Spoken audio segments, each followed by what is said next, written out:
आज के दौर में लोग नौकरी के लिए भटक रहे हैं, लेकिन कोई युवा अगर इंजीनियर की नौकरी छोड़कर खेती किसानी करने लगे तो इसे क्या कहेंगे।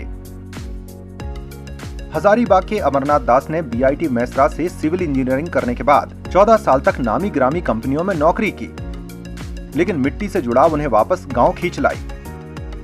यहां उन्होंने किसानों की मदद करने की ठानी और सॉइल लेस टेक्नोलॉजी पर आधारित पॉली हाउस बनाया। बेसिकली मैं सिविल इंजीनियर हूँ। मैंने बीआईटी मैसरा से किया है और यहाँ पर मैंने सेंट ज़ेवियर्स हजारीबाग से पास का हूँ। सॉइल लेस टेक्नोलॉजी पे पॉली हाउस का प्रोजेक्ट है, जिसके अंदर में हम लोग विदाउट एनी सॉइल हम लोग सीड्स को सीडलिंग में करके फार्मर्स को देते हैं। अमरनाथ ने इसके लिए मिट्टी की जगह कोकापीट का उपयोग किया, जिसके कारण 90% से ज्यादा बीज पौधे में परिवर्तित होने लगे। इस टेक्नोलॉजी के कारण पौधा वायरस और बैक्टीरिया फ्री रहता है, जिससे किसानों को अच्छी पैदावार मिलती है।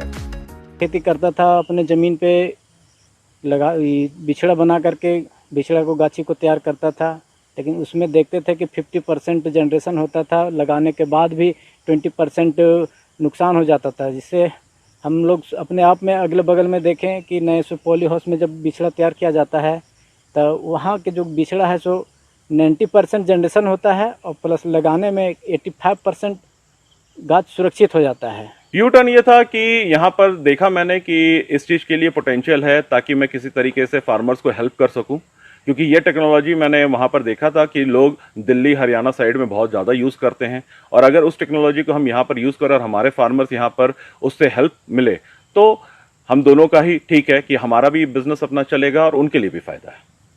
इस पहल से अमरनाथ हर महीने करीब 75,000 रुपए तक कमा रहे हैं और किसानों को भी इसका फायदा मिल रहा है। यहाँ के मुखिया भी कहते हैं कि पहली बार ऐसा हुआ है कि कोई इंजीनियर अपनी नौकरी छोड़कर किसानों को नई टेक्नोलॉजी के जरिए मदद कर रहा है। पॉली हाउस लग जाने के बाद किसानों को एक आशा हो गया है कि जो भी पौधे का ज़रूरत होता है वो एडवांस के रूप में यहाँ बोल देते हैं और किसान अपना पौधा ले जाकर लगा लेते हैं। नौकरी की तलाश में यहाँ वहाँ भटक रहे युवाओं को अमरनाथ से प्रेरणा लेने की जरूरत है। इसके साथ ही सरकार को भी उनकी इस तकनीक का अध्ययन कर बाकी लोगों तक फायदा पहुँचाने की कारगर कोशिश करनी चाहिए। अमरनाथ दास की ख्वाहिश है कि झारखंड एग्रीकल्चर एक्सपोर्ट को लेकर पूरे विश्व में जाना जाए। ईटीवी भारत भी उनके ड्रीम्स को पूरा करने के लिए उन्हें शुभकामना देता है।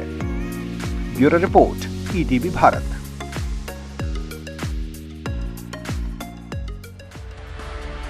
चौबीसों घंटे लगातार खबरें देखने के लिए डाउनलोड करें ईटीवी भारत ऐप।